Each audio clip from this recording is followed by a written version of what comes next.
Good evening, everyone. I call to order the Victoria City Council meeting for December 9th, 2019, at 6:30. First order of business is the Pledge of Allegiance.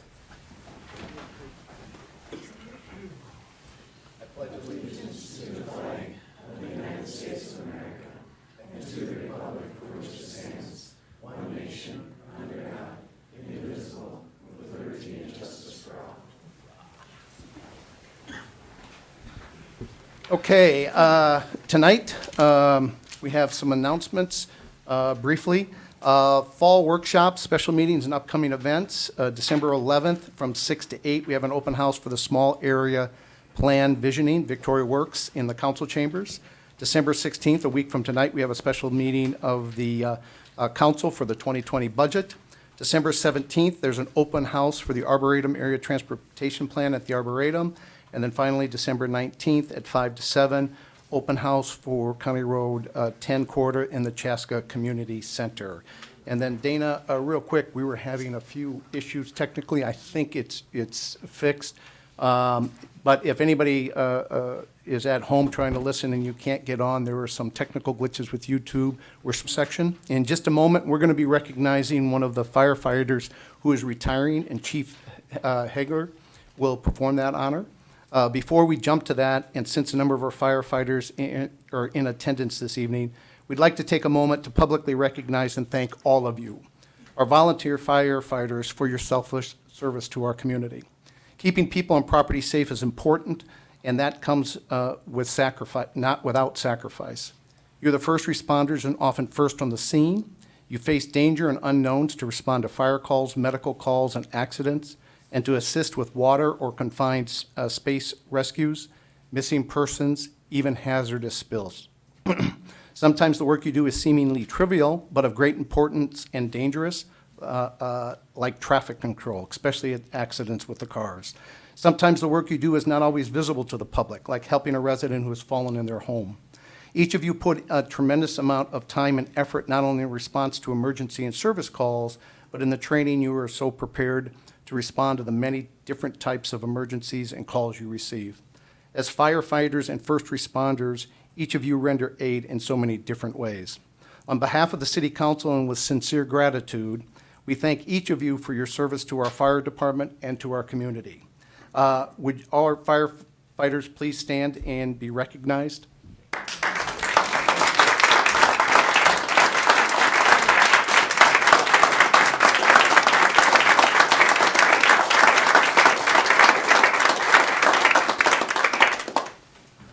And one last favor, would our chief, assistant chiefs, and all of our firefighters please come up in front of the dais so we can get a picture of you all together?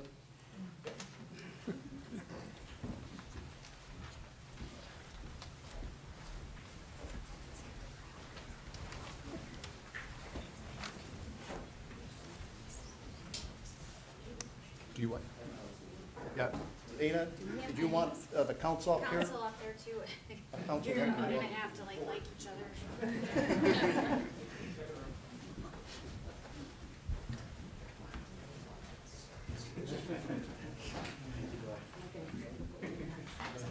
Let's keep the firefighters in the center. The council, we can be on the outside.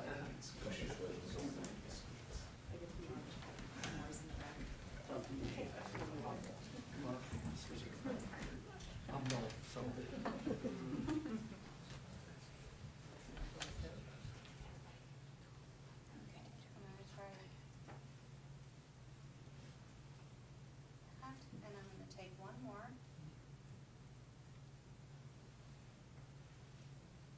Okay, on 3, 1, 2, trace. Great, thank you.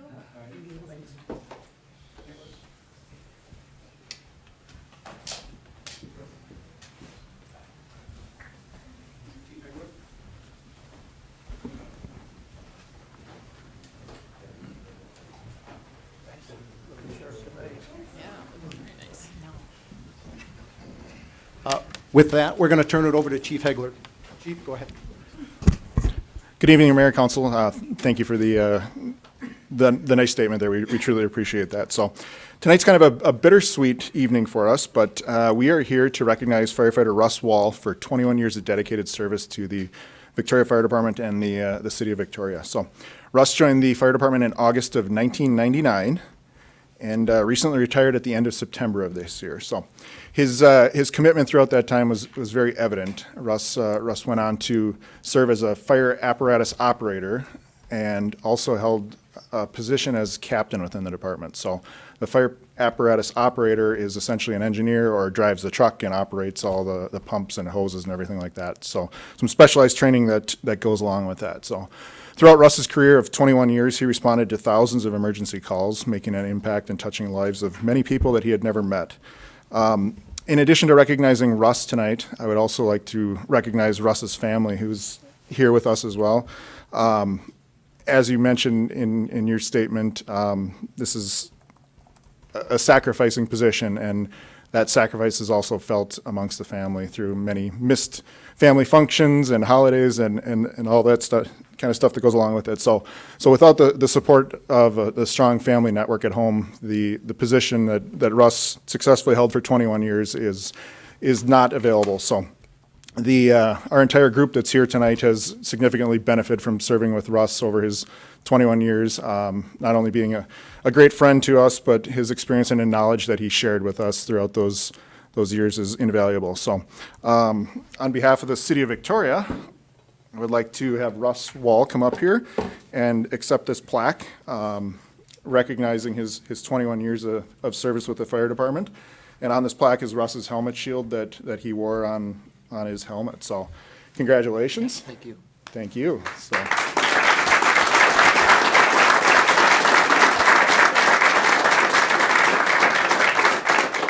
And then the final thing I would like Russ's wife, Jean, to come up to the podium, and she will pin Russ's retired firefighter badge on his jacket. So there you go. All right. So I don't stab you. Would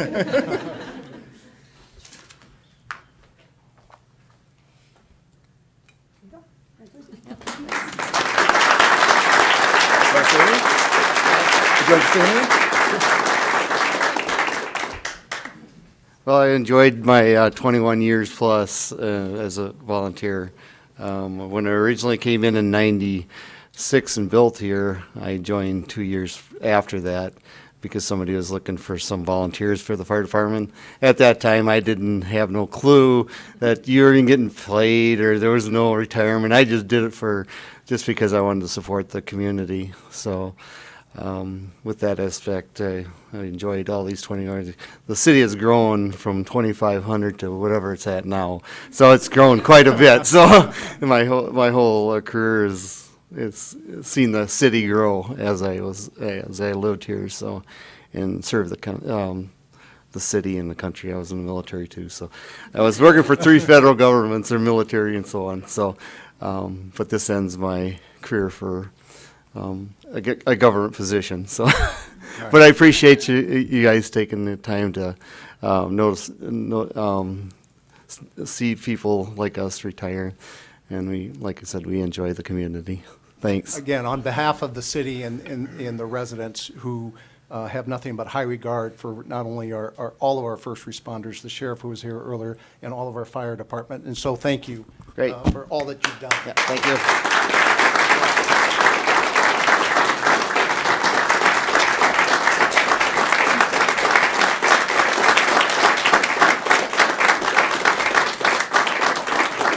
That is all I have. Thank you. All right, thank you, Chief. Thanks. Appreciate it. Boy, that's always feel-good moments. That kind of sacrifice and the service these guys do. So we're still in the open forum. I've got 2 slips here. First is Ann Menden-Schmig.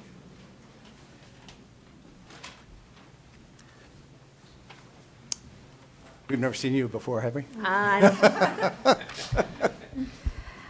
Ann Schmig-Menden, can you hear me okay? Yeah. Ann Schmig-Menden, 5475 Marsh Lake Road, Schmig Hilltop Farm. Good evening, council. In anticipation of tonight's discussion regarding the county's request to preserve right-of-way along Marsh Lake Road, we emailed you this afternoon to reiterate our position in advance of tonight's meeting. We also want to share it here tonight so it goes on the public record as well. In the email, you received a copy of a letter from our attorney, Pat Neaton, which offered his assessment of the county's request and the legally compelling reasons for the city to reject it. The City of Victoria, in representing the best interest of its residents, should retain authority over Marsh Lake Road and not relinquish control to the county. There's nothing to be gained by imposing an additional layer of regulatory authority over the city's planning mechanisms. If we acquiesce to the county and adopt a county road map, the city's hands are then tied and we give up present and future planning flexibility. Why would the city want to give this up? To do so would impact the city and all of the landowners along Marsh Lake Road who would be stripped of their property rights. As we stated before, the just and prudent move is to establish right-of-way at the time of development along these undeveloped parcels to happen in real time to appropriately reflect the property owner's interests and the city's and council's real needs at the time of development. The city has the tools to do this by utilizing the platting process to preserve right-of-way as development occurs. The Schmig Hilltop Farm and the City of Victoria have cultivated a sound working relationship over the years. This is something that we value. Moving forward on the right-of-way topic, the city needs to retain authority and the inherent flexibility of the planning process to plant the best seeds for future growth. Just like farmers need to be flexible with the changing weather, the city needs built-in flexibility to best weather the changing landscape in the coming years. Thank you. Thank you, Ann. Next up, Josh Mulvihill.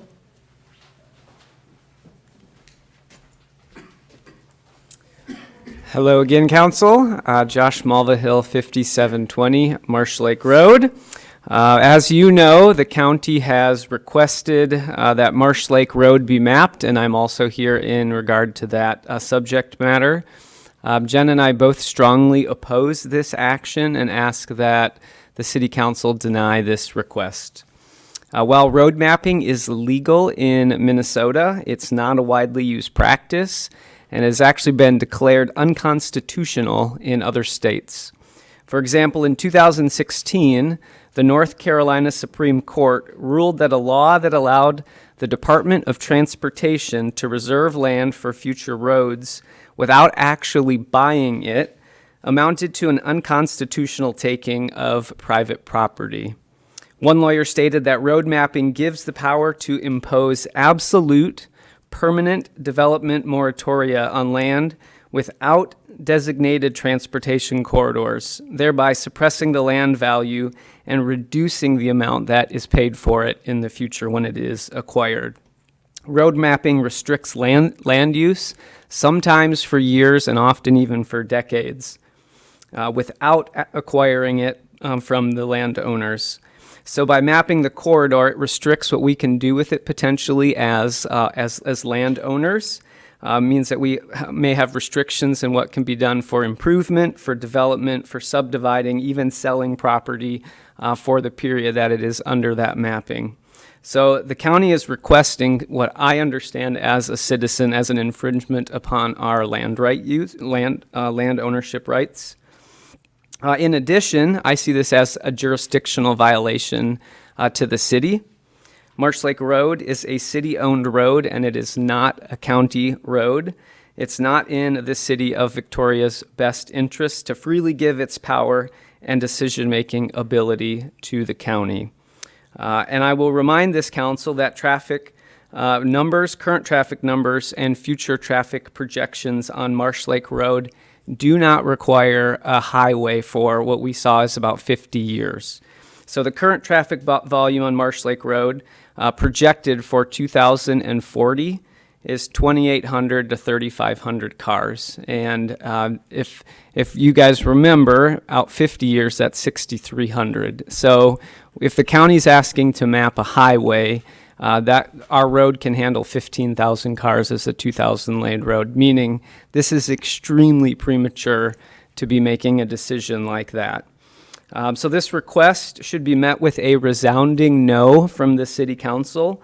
The right-of-way to expand Marsh Lake Road has already been written in the 2040 comp plan, and the prudent thing to do is to preserve that right-of-way when development happens, not through a plan like this with mapping. Thank you.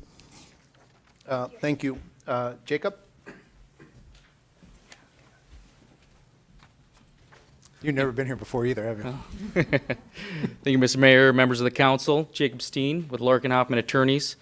My address is 8910 Highview Court in Victoria, and I represent the Marsh Lake Hunt Club, and I'm here about item 7.1. In July, this council made a decision to keep Marsh Lake Road a city road, and the Hunt Club supported that decision, and we continue to support that decision. What the county is asking the city to do, however, is not only reverse that decision, but also allow the county to use city authority to do what the county cannot do. If the city and county officially map, and of course he did my job, Mr. Mulvihill, but if the city and county officially map Marsh Lake Road, they're going to permanently fix the alignment, they're going to permanently fix the width and access. And the county is very clear that any changes to that will only be approved by the county. So there's absolutely no reason to give away your authority to the county when you've already made a decision, because what you would effectively be doing is binding future councils to make a decision that is appropriate at that time. Now, the county asserts and contends that the intent is to ensure that that right-of-way is preserved. And the city already has the tools necessary to do that. The city has put property owners on notice that this will be a future county road. And in the comp plan, it has dedicated it as such. But as staff notes, there are alternatives to this approach. And interestingly enough, those alternatives include buying the land or condemning the land. And those alternatives preserve and ensure the right of the property owner is preserved to receive compensation for that taking by the government. Now you should ask yourself, why would this alternative exist that would give us an end run around the Constitution? Well, it doesn't. Because by officially mapping, as Mr. Mulvihill stated, this would effectuate a regulatory taking. So I want to be clear and unequivocal on behalf of my client. If the city gives away its authority to the county to proceed with this, my client will bring a regulatory takings claim against the city and the county. And frankly, I don't think that should have to happen, because this county has made a decision about Marsh Lake Road, has made a decision to keep Marsh Lake Road a city road. And I would encourage the council to soundly reject this request. You meant the city's made a decision to keep it a city road. I think you said the county's made a decision to keep it a city road. That's correct, thank you. Good catch. Just to be clear. Good catch. So I would encourage you to not carry the county's water into an unnecessary lawsuit. All right. Thank you. Thank you. Kelly Hollis?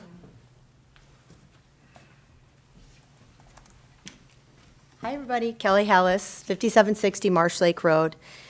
And as I'm reading through the staff report, I noticed a couple items that I want to just, for the record, give my support of. For 5 years, I've been involved in the process of Marsh Lake Road, going from the 4-lane county road to the city road. And I've seen a lot change in that 5 year. I also see where we took a comprehensive plan that was made many years ago, and we attuned it to be able to be flexible with the needs of the city today and the residents today. And the road, what we all agreed upon, is reflective of the needs today and in the immediate near future. I think that to make this decision to acquire right away is premature, and I think that we are trying today to make a decision for what Victoria is going to be like in the next 20 to 30 years. I think as a city, we owe it to our future leaders who are going to be sitting in all of your chairs in the next 15 to 20 years, who are elected by the residents of Victoria, to make the decision at that time what is best for Victoria. You are leading a legacy, and I think we need to let those future leaders decide what is best, not today because the county wants to acquire right away for something that might never happen. I notice in the report, it talks about amending the comprehensive plan. And for the record, I think that we should look at that. I support amending the comprehensive plan at the city level, at the county level, submitting to the Met Council, and keeping Marsh Lake Road the city road. And I think that would cover some of the points brought out by the county in the staff report. Thank you. Thank you. Is there anybody else that would like to address the council? Going once, twice, sold. Okay, next up, can I get a motion to adopt the final agenda, please? Make a motion to adopt the final agenda. Second, please. Second motion. Discussion? Hearing none. All in favor signify by saying aye. Aye. All opposed? Motion carries unanimously. Consent agenda.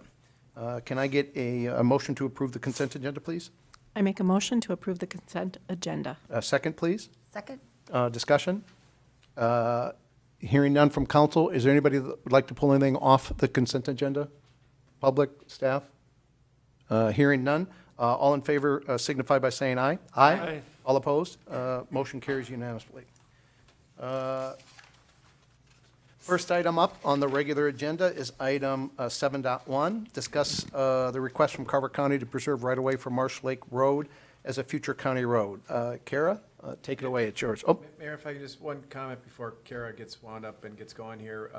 So in light of the comment from Councilor Steen that if you elect to officially map, you'll get sued, that would be a basis to close the meeting to discuss that issue. I guess I think most of my legal input on that is reflected in Kara's report and the conversations I've had with staff. So I'm not suggesting that you need to do that. That's your decision to make, not mine, of course, whether you want to go into closed session. But given that you've been threatened with litigation, that would be a basis to close the meeting. so Kara, before we proceed, let me open that up to the council. Council, is there a request to have a short closed session on that particular topic? I don't think we need to. Judy? I'm okay. Mr. Vogt? Is it, how real is the threat? I mean, if, are we certainly going to get sued if we step over the line of having the county do anything? Well, so Mayor and Council, are you going to get sued? I guess that question answers yes, apparently, if you were to proceed with official mapping. But of course, I think you're asking what are the merits of that case, and I guess I can answer the question without sort of giving nuanced legal advice, and maybe that will help you decide if you want to try and get more nuanced legal advice out of me. The fact of the matter is that the statute in Minnesota that provides for official mapping, the thing we're going to talk about here in a second with Kara, that statute's been around in one form or another since 1965. It has not ever been ruled unconstitutional, and it has never been found to constitute a taking. So those are just facts. Those are the facts. It's been around for a long, long time, and no one has challenged the statute as being unconstitutional in one, and no one has challenged the statute as working a taking if a city or a county, counties have their own authority to do this. No one has challenged and been successful in having the statute found to be a taking. I'm not sure that your conversation is going to focus on the legal merits of one side or the other, but I mean, those are the facts, and I'm not going to stray very far from those facts. So. Okay. So hold for a second. Deb, did you want to go back for a closed session? I would like to see how the conversation develops, and then if need be, we could bring this back up, and then if necessary, go to closed session. Are you okay with that? I am. All right. So with that, thank you. Kara, go ahead and begin. Mayor, members of the City Council, I have a handful of slides to go through. There's 19 total, but those aren't all mine, so. That's good. So you have your staff report in front of you, but I did just want to provide some background context relative to the county's request. So I just have a couple of different slides that are taken from the county's transportation plan as part of their 2040 comprehensive plan. So this figure here is showing the future county road network that the county envisions throughout all of Carver County. So just to orient you here quickly, the city of Victoria is located right here. This map covers the entire county. We're not going to sit and stare at this at length, but I just want to note that the county has a system-wide plan for their network. Also in the comprehensive plan, there's a number of jurisdictional transfers that are anticipated. So jurisdictional transfer is a road that's, as an example, currently a city road. If the county's anticipating that it would become a county road at a future date, that would be reflected in this map. If they currently have a road that they're anticipating giving back to the city, transferring to the city, that would be on this map. Also, if there's a corridor that's, say, a county road that the county's anticipating becoming a state highway in the future, that would be anticipated on this map. So Marsh Lake Road, just to orient you again, is shown here in green as a future county road. The ones shown in blue are current county roads that are anticipated being turned back to a city. And then the red one is one that's anticipated for a future state road. So again, just the context of the counties looking at the transportation network as a whole in their comprehensive plan. And then this last figure is figure 4.13 from their comprehensive plan. This is the future functional classification for major roads within the county. So again, the county is looking at the transportation system as a whole. Here's Victoria again. Highway 5 is this road running through here, shown as an A minor reliever through Victoria, and then an A minor expander from Victoria out through Waconia, and then an A minor connector from Waconia over to Norwood Young America. 212 is shown as a principal arterial, and Marsh Lake Road is shown here as an A minor connector.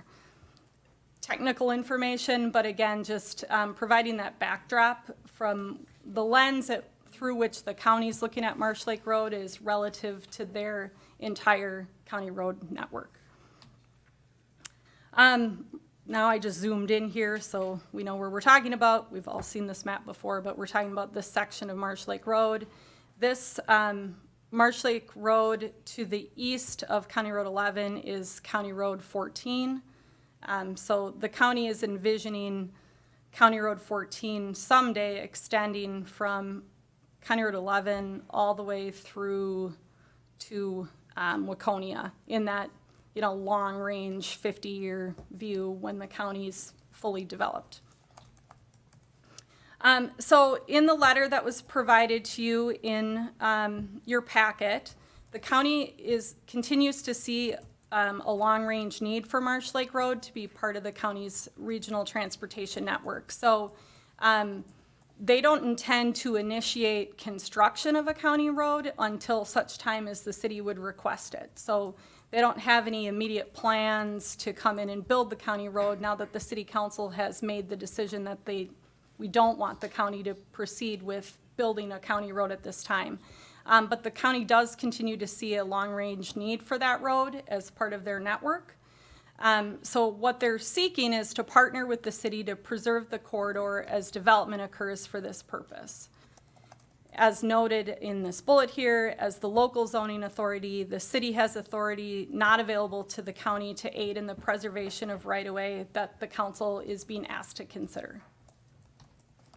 So what I wanted to do was just take a step back to talk about what right-of-way preservation means, and I thought it might be helpful to look at it relative to a different location than Marsh Lake Road.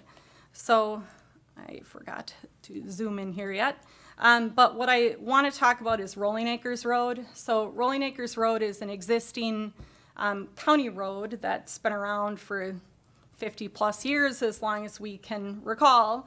And as you're all aware, as part of the Arboretum Area Transportation Plan, improvements are being considered to Rolling Acres Road as one of the corridors that's being looked at. So I just wanted to point out a couple of existing conditions along Rolling Acres Road. So over here on the left, you have an aerial of the corridor adjacent to Mount Olivet Church, the construction happening right up here in the Swiss Mountain development. If you take a look at county GIS, and I think I'll pop back in here so I can zoom in so you can see it a little more closely. The existing road, let's see if I can turn on an aerial, is not gonna turn on, but anyway, the existing paved surface is running along through here, and there's this additional right-of-way that's currently green space adjacent to Rolling Acres Road. So when you're driving the road, that's this kind of green area, and then there's a trail out at the edge of the green area, so right at the edge of the right-of-way line, and then you have some berming before you get to the homes. So this additional right-of-way was obtained as part of a platting process in 1996 when the Swiss Mountain development was platted. So I wasn't here in 1996, but I would imagine when the plat came in, it's adjacent to a county road, so the county had an opportunity to request some additional right-of-way from the developer. The developer provided that right-of-way as part of the platting process, and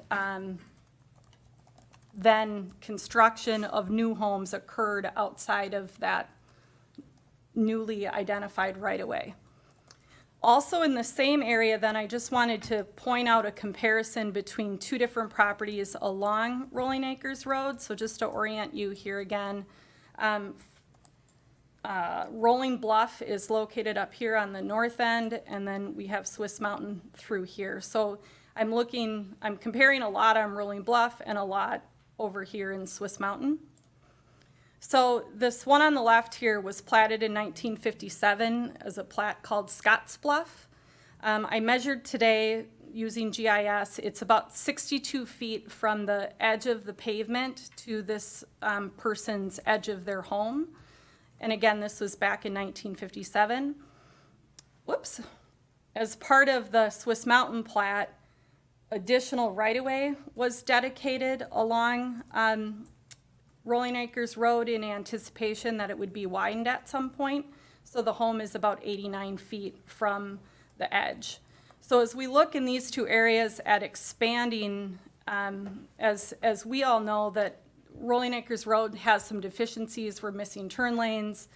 The county and the MnDOT process to look at Rolling Acres Road has just gotten started in terms of what those improvements need to be, but we do know that there's going to need to be some improvements. So in the case of this location, there's available right-of-way to do some of that work without, really getting this road significantly closer to these people's houses from what they experience today. You know, the berming and landscaping is in place to accommodate when that occurs. They aren't going to suddenly have a road in their backyard.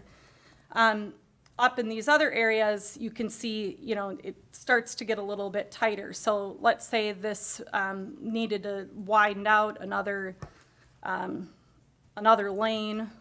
If they're trying to put turn lanes in here, another 12 feet or so to add another lane, and then we're also trying to get a trail in this corridor. It can be challenging to fit that in with the property that's available here compared to here. There's 89 minus 62 more feet to work with between the two.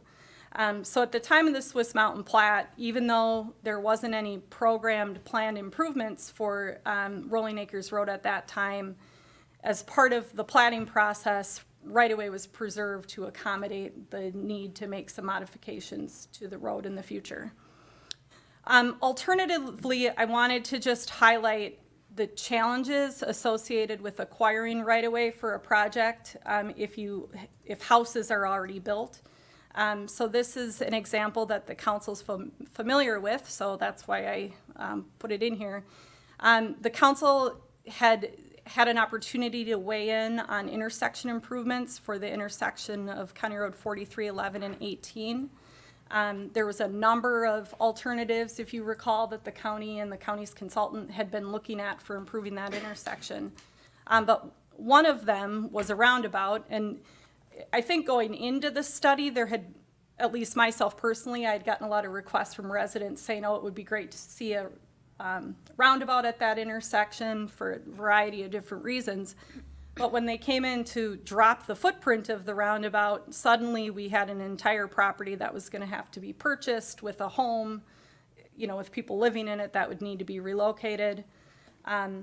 So, the traffic signal option ended up rising to the top of the recommended because it was the lowest cost for the improvement. So right-of-way can have the only point in this slide is to just note that right-of-way acquisition can have a pretty significant impact on project costs well down the road when it comes time to make those decisions. And so what the county is really after is partnering with the city to see that when development occurs, that right-of-way is preserved consistent with the long-term vision for the county road, such that when they come in to build the county road, they aren't having to dislocate our residents, take their yards, and those sorts of things, which, you know, can be pretty challenging from a cost perspective.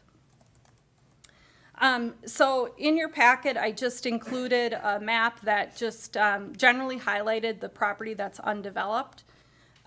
So the goal is for the county is that when these properties come in for development, and I will note the Lennar property right here, actually right here. So back when Laketown 9th, 10th, or 11th, I don't remember which one, came in for preliminary plat. If you recall, Lennar originally had included in their preliminary plat some work down adjacent to Marsh Lake Road, and we were all sort of struggling with what to do with it because the Marsh Lake Road project was still in flux. We weren't quite sure what was going to get built, when it was going to happen, how it was going to happen. So the council requested that Lennar not proceed with their preliminary plat adjacent to Marsh Lake Road until such time as we had Marsh Lake Road sorted out. We do know, we are anticipating that they are intending to submit what will be Laketown 15th edition, unless they come up with a new name for it. I don't know how soon, but at some point soon. So we will have development occurring adjacent to this corridor. And then the Meat Cutters property is for sale. So we've had a couple of different developers take a look at that property. So the rest of these, what we've heard from the landowners that they don't have any intention of developing anytime soon. So really the two most pressing ones are this Lennar piece and the Meat Cutters piece. So again, the county's looking to partner with the city to see that right-of-way is preserved when those developments happen. So when Laketown comes in and when Meat Cutters come in, that we have an agreed upon plan for how much right-of-way and where we're gonna maintain that right-of-way so that when a plat comes in, we're all on the same page for what right-of-way is going to be set aside. The city and county attorneys have both advised that the county does not have the authority to officially map within city limits. So the county can't just go ahead and prepare an official map without the city along this corridor because it's within city limits. Secondly, because Marsh Lake Road is currently a city street, the county can request to comment on any developments along the corridor and could request that the city preserve right-of-way, but the county can't require the city to do so.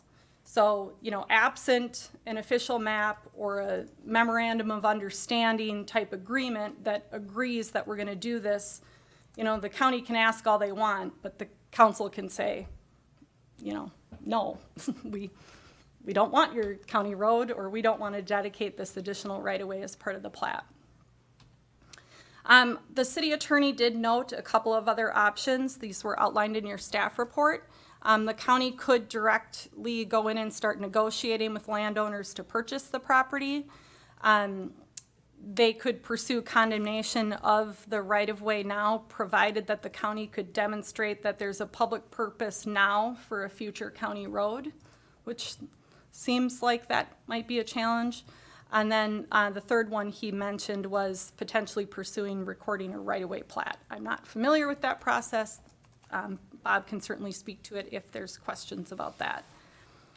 On the other hand, the city has planning and zoning tools available for right-of-way preservation. So what the council would be most familiar with is platting and subdivision regulations. So typically what happens is when a developer comes in at the concept stage with a project, planning and engineering staff are sitting down with the developer and the developer's engineer and looking at where do the roads need to go, Where do sewer and water lines need to go? And if it's adjacent to a city street or a county road, we'll immediately start talking about whether additional right-of-way is needed adjacent to that road system. So that's a pretty common, typical occurrence that'll happen early on in the process. So we don't have any great examples of city streets that have required extensive additional right-of-way acquisition, but I will note that when the Whispering Hills development came in, you'll see these jogs in the right-of-way line here. We did acquire some additional right-of-way in the event that turn lanes need to be added at some date in the future on 78th and Cochia. So picked up some additional right-of-way through that process. The other example, while it's a county road, it still just speaks to the way this typically occurs, is as the developments are making their way down County Road 11, so the Lennar developments, additional right-of-way has been platted as part of the development process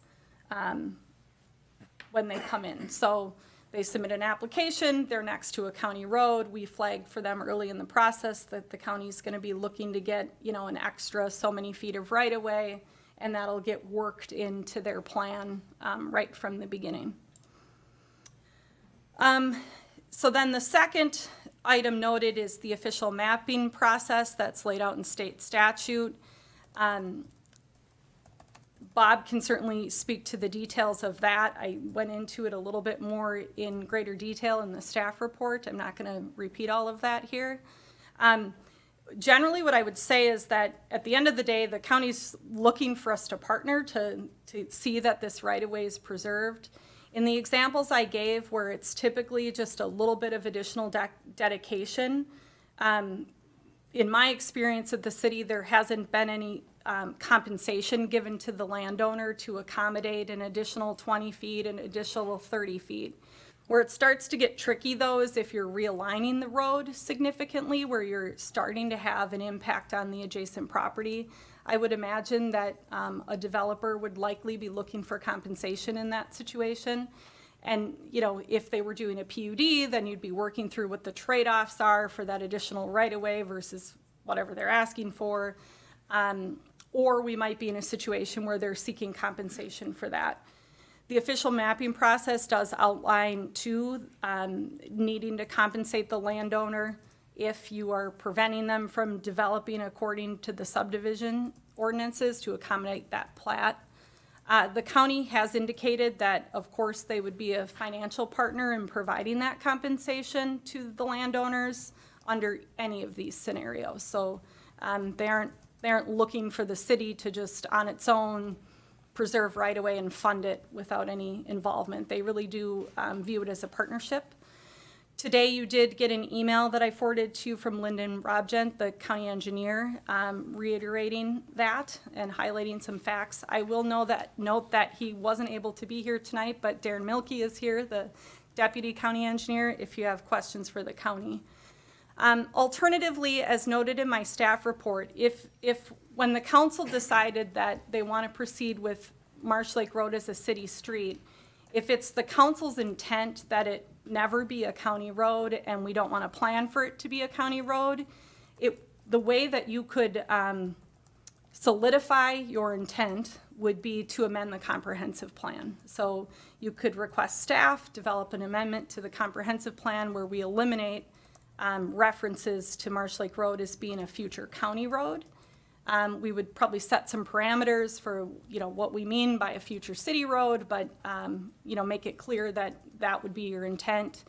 I would recommend that you would request the county do the same so that your two plans are consistent, so you aren't creating a situation where the city and the county are at odds with each other as things come along over the life of the project. But that would be the tool that the council would have to secure that perspective, if that's what the council understood the decision to be when you decided to move forward with Marsh Lake Road as a city street. The staff doesn't have a specific recommendation for the council. We're of course here to answer questions, but we're looking for discussion by the council and direction to us for how the council wants to move forward. And I will look to Mr. Attorney to see if he has anything he wants to add. Well, Mayor and Council, maybe 2 minutes on just what an official map does, what is unique about it or what's important about it, given the input you've gotten from the county and from a couple of affected landowners.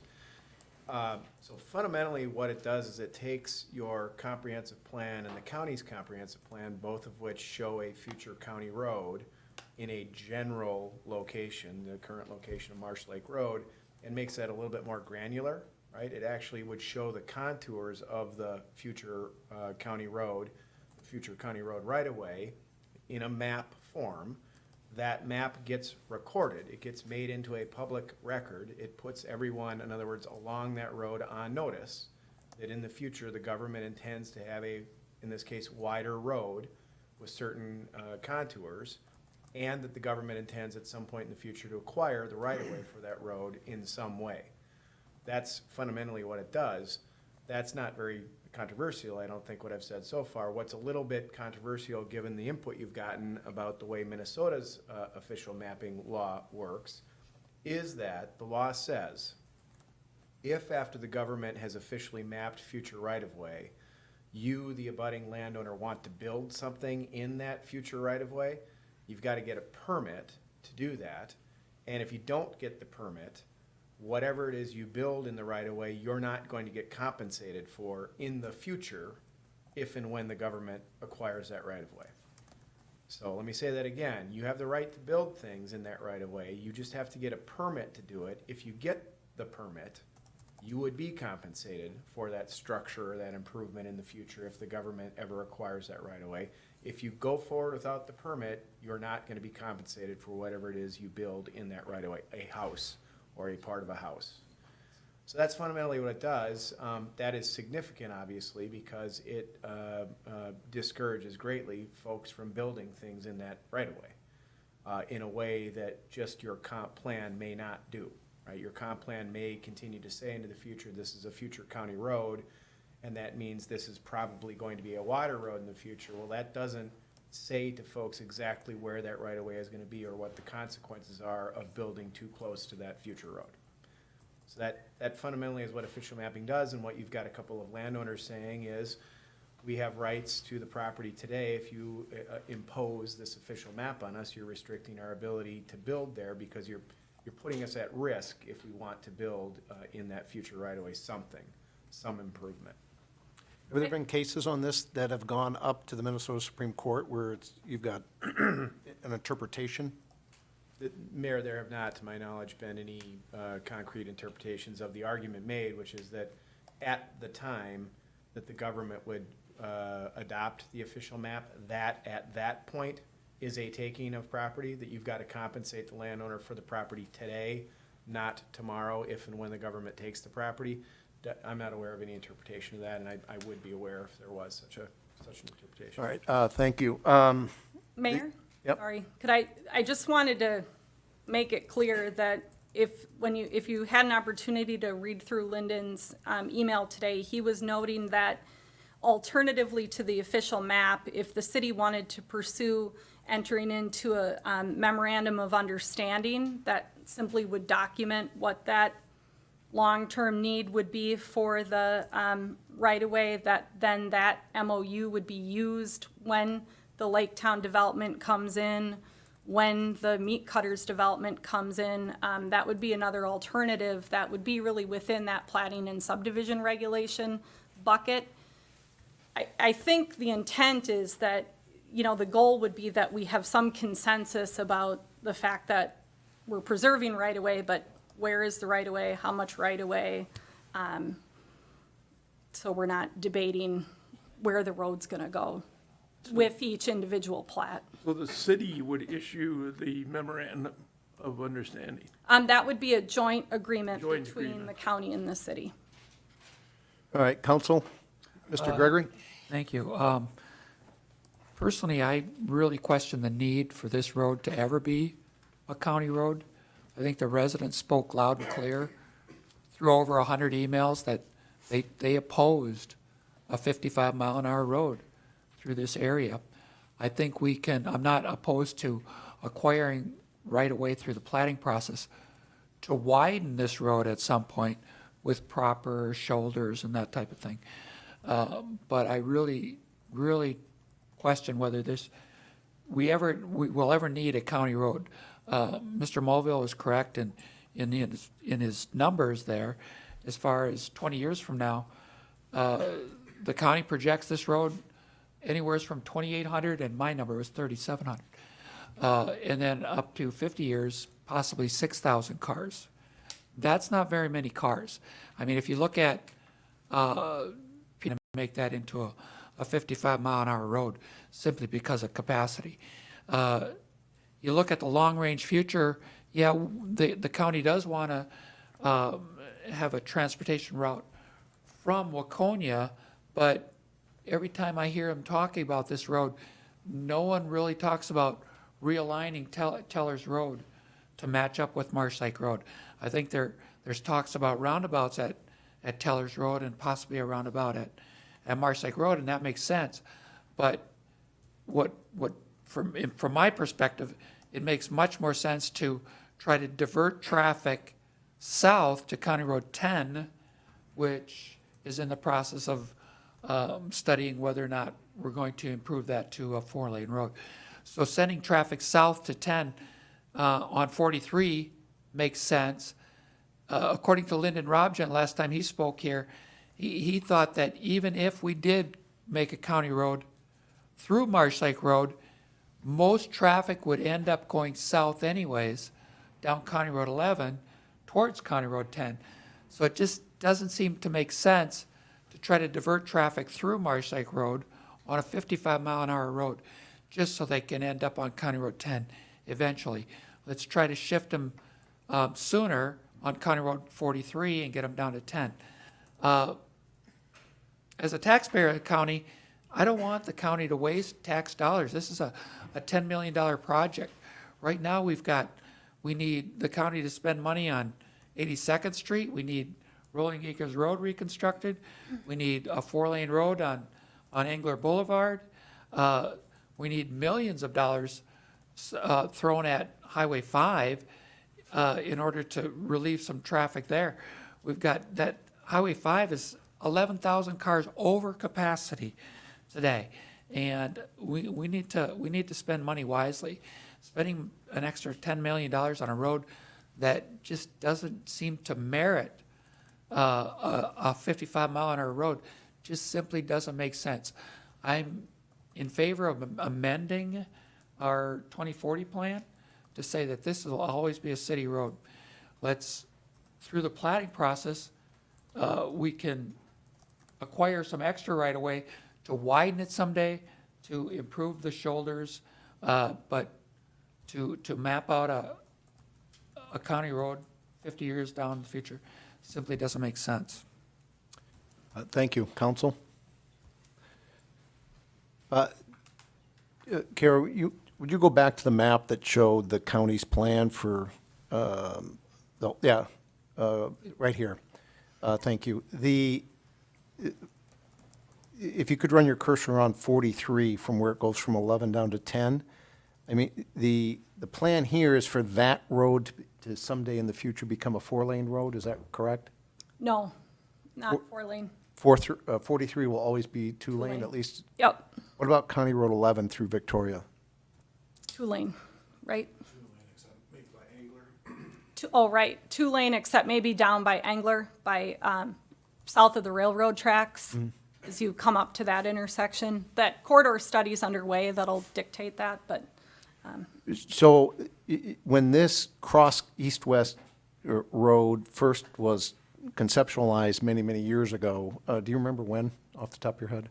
Isn't this back in the 70s or something when this? yeah, it's been in the county's comprehensive plan and the city's comprehensive plan as far back as I can recall.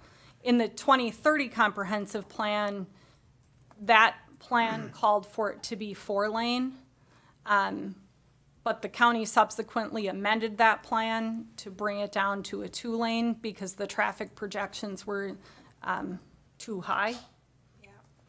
So This was Engler you're talking about? Marsh Lake Road. Marsh Lake Road? right.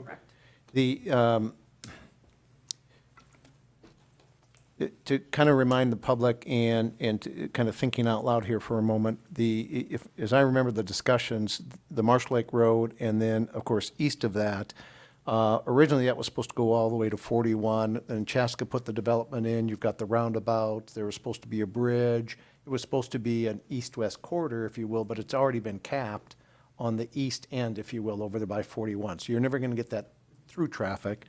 On the west, to the west of us, out towards Waconia, to Mr. Gregory's point, I saw one plan at one point where the road would be cutting through and it'd be kind of another throughfare.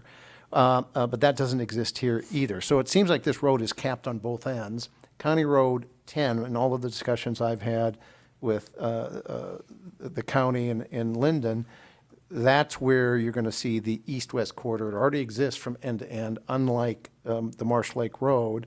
And you've got the ability to expand that easily out to 4 lanes so you can handle the traffic. 43 and 11 should be able to handle the north-south traffic, the feeder roads, assuming Engler Boulevard gets, or County Road 10 gets put up to 4 lanes. So back to Councilmember Gregory's point, I think I agree with him. I don't see why we need to make this a county road in any time in the future or expand its size. We just keep it a city road. We divert those county resources to where we really need the work, which is the places that Councilmember Gregory mentioned. So if anything, I would support on the city as we do development, grabbing additional right-of-way to do turn lanes, because we'll need to put turn lanes in there at some point. But I'm just, and I'm not opposed that if the county on its own, independent of the city, wants to go and buy property, they're more than happy to do that. So at some point, they want to convert it to a county road. I just don't think that the city needs to get into that. And we could, I guess if we don't amend the comprehensive plan, this discussion is going to keep coming back repeatedly. And if the council's already decided to keep it a city road, well, 25 years from now, which is what the consensus of the council was, in 25 years, they can always change it at that time to be a county road. In the meantime, between now and then, the county can, if they want, go after it. And finally, final point for me, I do not support the government taking anybody's land. Unless it's absolutely necessary. And in this case, I don't think it's absolutely necessary for this to become a county road. I think there's other options and better ways to use the taxpayer dollars, even though it's not necessarily the city's dollars. We're all paying taxes to Carver County, and there's much greater needs than Marsh Lake Road for that $10 million. I just don't see where we get the benefit for it. So in that case, I agree with Councilmember Gregory. I think we should modify the plan. So, council, further discussions? Couple comments. Can we have the county come up here and tell us what your vision of Marsh Lake Road traffic is going to be, and whether that connector to Teller's Road toward Waconia will ever be built? I mean, what is, these things have stayed in the county's plan, so we hear all this stuff about the traffic is never going to be there. But the county still got all these things in its plan. So what's your official version of the future? Okay. Don't you I think that's a loaded question, isn't it? Don't you wish Lyndon was here? He ducked out of the perfect meeting. Yeah. First, I want to say Lyndon sends his regards that he couldn't attend tonight. So I'm Darren Melke. I'm the deputy county engineer. I have to apologize for my voice. I have battling a cold for the past week. So. I guess for future Marsh Lake Road, it does play into Engler Boulevard, believe it or not. Carver County has a robust regional traffic model that we've been using. Every comprehensive plan we updated. It takes into account growth that's anticipated from each city, and we get that information from each city or input from each city. So it's not Carver County coming up with what we feel development will be in the future. We're using what Victoria thinks they're going to have, what Waconia thinks they'll have. For this, we've already gone out and done a really long-range plan beyond what Met Council wants to plan for, because we really want to preserve road right away for what the road eventually will be in the future. We've recently run another model for that ultimate vision of when Waconia and Victoria kind of merge to some extent or get close to doing that. And the traffic on Marsh Lake Road in particular is in the 13,000 vehicles per day range. Come on, let him, go ahead. Yeah, and that does assume that connection all the way to Waconia, but at that point, you've developed that whole area regardless. What's the planning time for that, for this model that you're referring to? That's the ultimate build-out, so I guess that's anybody's guess how fast that will happen. We're saying it could be maybe a 50-year plan, but again, like Highway 212 through Chanhassen, that wasn't just planned within the last 10 years before it was built. That was set aside for over quite some time. So, but Marsh Lake Road does play into Engler Boulevard, Highway 10 as well. It acts as somewhat of a reliever, is what we've found. So if you want to try to persuade people or force them to go down to Highway 10, it will start to push the limits of what Highway 10 can even handle. What we're already kind of seeing that with the corridor study on Highway 10 is that the intersection of 10 and 11 is really the choke point. Right now, if we use the same long-range traffic model, that intersection breaks down and can't handle it. We're looking at things as making 10 6 lanes in the future or preserving the room if that actually happens. So if you just shove more traffic there, that just makes it even worse. So we're trying to find a network that balances the needs all over the place and doesn't just build a mammoth freeway in one area and just has a choke point at certain intersections. So it is a bit of a balancing act. I guess your guess is as good as mine as how fast development will occur. It's just when that development does happen, we are using some very realistic numbers that were provided from Waconia and also Victoria. So I'd like you to comment on, if you would, please, given the $10 million, give or take, that the county would put into this, okay, we may be talking 50 years before those traffic projections hit. But given that today we have well-known problems on 5 and Bavaria and Rolling Acres Road, and 10 is already filling up, to your point, why wouldn't we put those resources to where those needs are today instead of trying to plan for something that may or may not happen in 50 years? We're not going to be spending that money now. Correct. And I'm glad to carry forward Lyndon's email to you as well today. I guess Carver County is okay not putting the money into actually the construction of Marsh Lake Road, but more of this planning process, preserving so you don't build up homes or other structures that are in the way. We've heard from the city council you don't want to move ahead with the project right now, and which we're comfortable waiting with. It's just more of a planning process. Can we plan for the road right away that's needed for the future, ultimately, worst case? And we can come back, if it's 20 years we feel it's needed, we could build it then. If it's 30, we could build it then. In the meantime, we can work on some of these other higher priority projects in the city council's mind, like I know 82nd Street or Highway 5, things like that. So what are your thoughts on if we left it in the comprehensive plan as a county road, but it kept the city out of it and just let you start to negotiate with the landowners, right, to acquire the right-of-way, right? And then we incorporate that in as far as Victoria, as development goes down there, we do that at this point. This way, if the landowners want to sell, they can sell. If not, so be it, right? And then, over time, you can acquire those different parcels, which is, I would imagine, is the normal process for any road corridor, right? What would be your reaction to that kind of an approach? Well, I'll give some background behind why we felt an official map was the best way to go. I believe your city attorney did an excellent job of explaining it earlier. But it's just putting the landowners on notice, especially developers that are not familiar that Marsh Lake Road may be a county road. I mean, most of them are in tune to that, but some may not. It's just laying out a corridor. Hey, there's something that we want to build here someday. There's some road right away they want. And I think we've had the issue in the past is where these developers will show up and we haven't had a plan. We're not even ready where the road's going to be. This official map lays it out. Hey, they can plat up to this line and everything should work out in the future. It's not, we're trying to catch up to the developers instead. So this is more laying a groundwork for them to plat up to.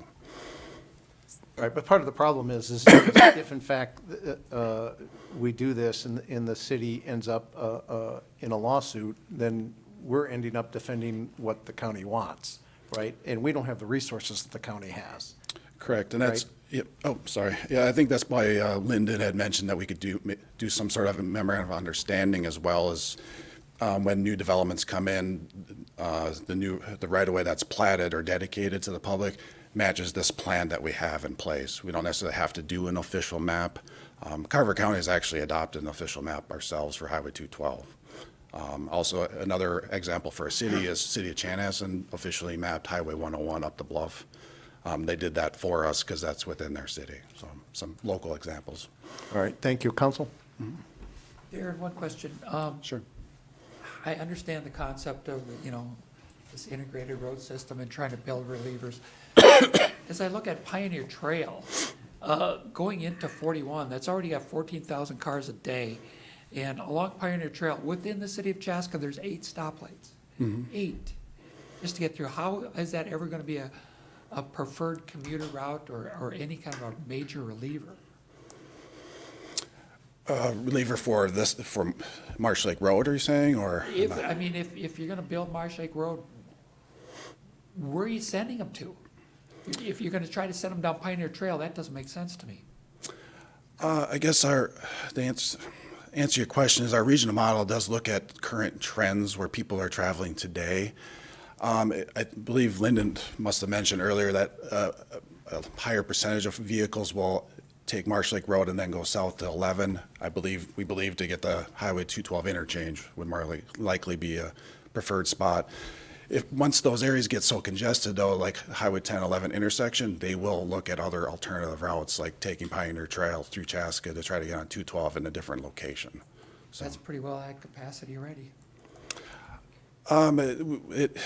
We do have plans to look at Pioneer Trail with the city of Chaska, especially from McKnight East or Bavarian East through the Target area, if you want to call it that, for sure. It's definitely there, but it definitely is operating within current acceptable operational levels that we see today. So, but we do see long-term probably needing to do some work, but our traffic modeling do not show a significant increase in that area, like doubling of traffic by any means. I have a question, Mr. Go ahead. Question both our lawyer and to you. If Carver County has Marsh Lake Road as a county road long-term in its current plan, and the city of Victoria has Marsh Lake Road in its plan, in its comprehensive plan as a county road, why do we need the mapping or the memorandum of understanding? I mean, the two big documents already say that it's in 30 to 50 years, it'll be a county road. So it's already documented. So is this just to make it easier for the lawyers, or is it, I mean, anybody, if I was a developer, I'd come in and I'd look at the county's plan and I'd look at our comprehensive plan and say, we've got to act like this is going to be, going to have some right-of-way here. So how do you answer my question? Well, Mayor and council member, first of all, let me say, by answering your question, I don't want to sound like an advocate. I'm with the staff. I think there is no recommendation. This is entirely a policy decision for you. So, but that said, I think the answer to your question is, in my experience, that in the abstract, you're right. Having it in the city's comp plan as a future county road is a justification for the city, as individual plats come in, for the city to ask for additional right-of-way. Frankly, the city has a justification to do that as plats come in for the reasons already stated, turn lanes if it remains a city road, right? I mean, we have reasons that we may need a wider road in the future, and that would be a justification to ask for additional right-of-way as land is platted. I think the answer, though, to your question is, what about the details? How much, where, what alignment?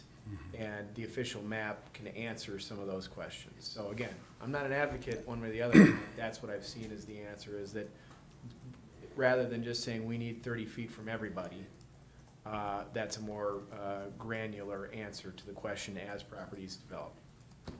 let's take an immediate, something that could happen soon, Lake Town 15th edition. So when Art comes to us and said, we need to move on this piece of property. And It will be coming to us soon. it will be coming to us. Which one? So we're going to have to address this whole issue as far as the plating and subdivision process in the next year. And what people that are marketing the meat cutters property is the same thing. The whole alignment question will come up as well as the problem with the right-of-way. So, to me, is this going to work itself out naturally? Mayor, if I might jump in, again, not advocating one way or the other, but the devil is in the details, so I'm the person who has to start to answer those detail questions. So developer calls and says, we're starting to develop our concept. How much more additional right-of-way are you gonna need for this future county road that's in your plan? And right now, I don't have an answer, I don't have an official answer to that from the city council. So it's taking that comprehensive plan level information and bringing it down to a corridor study level so that there's clarity on all parties. So as in contrast, the Gashstock, Vogel, and Welter properties, those developers who are looking to develop that land are going to need to dedicate some additional right-of-way for County Road 11. And they're saying, how much, what do you need for turn lanes? And we don't know the answer to that. That's why we have that corridor study that we're trying to get underway in order to be able to say 20 feet, 30 feet, 40 feet, 50 feet. So you need a certain level of engineering work done in order to more completely answer that question. And I think the county's interest is seeing that the engineering work that's been done to date gets formalized in such a way that it's then used to answer those questions when plats come in. You concur? Yep, I would definitely concur with what Kara said. It's regardless if it's official map or just a map in general, that the city and county can agree on this is what we think we need for future right-of-way. That's all we're wanting to sing the same song to these developers, more or less. We don't be able to hand it over and say, here you go, this is what you should plan for, and gets rid of this grayness that we can't answer officially where they should be. In the past, we've been kind of reacting. We're like, well, we think we should preserve this much. I think we have one development that went through and probably preserved too much, for example. Yeah. So Down over here, we didn't have information, so we were guessing based on the best information that the county had at the time. Now we have a pool adjacent to a road that we aren't, not building a county road, but now we have a pool next to it. It's really just trying to get to that technical level of detail, so when a plat comes in, we can answer the questions from an engineering perspective. as an example, you can definitely go ask your neighbor to the west, city of Waconia. We entered in a couple studies with them. One is on the southwest side of their city. It's future County Road 10. That's probably even further out than Marsh Lake Road is in the future. They have a development that's coming in. They're going to build around a future road, just leave it grass area there. But the city and county have agreed on this is where the road goes and this is the right-of-way width. They've since just handed it over to the developer, and they've already platted out their lots or concept plan at this point. I mean, it's fairly seamless. It answers questions for them, whether it's a go, no-go financially for them as well. So why couldn't we just leave it as is? The map's already out there, and as development comes in, just use that as a guide to answer the questions.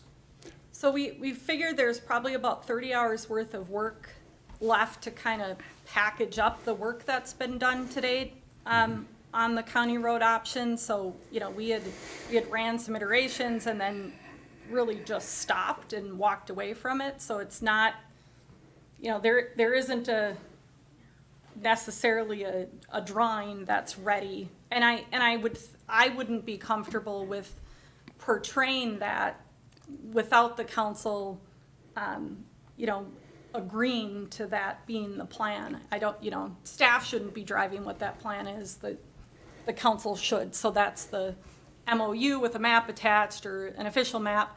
I mean, alternatively, we would, I suppose we could present that information to you as part of the plating process. This is how this plat would be impacted by the development based off this plan that had been previously drawn, would, you know, likely, I suppose, be what I'd do absent anything new. And I'll add too, I think it's just the city and county being partners in this process of being on the same page of this is where we feel what the road should look like. This is the right of way needed to build, to preserve that corridor for what we jointly want to build in the future. The county is ready and willing to build the project when the city is ready. If that's 20 years out, that's fine. I think that's what that memorandum of understanding is intended to be. We agree on this is what the road should be. This is the right of way we should preserve. We'll continue to work with our good relationship we have with CARE of preserving what we have already to date and just carry that forward into the future.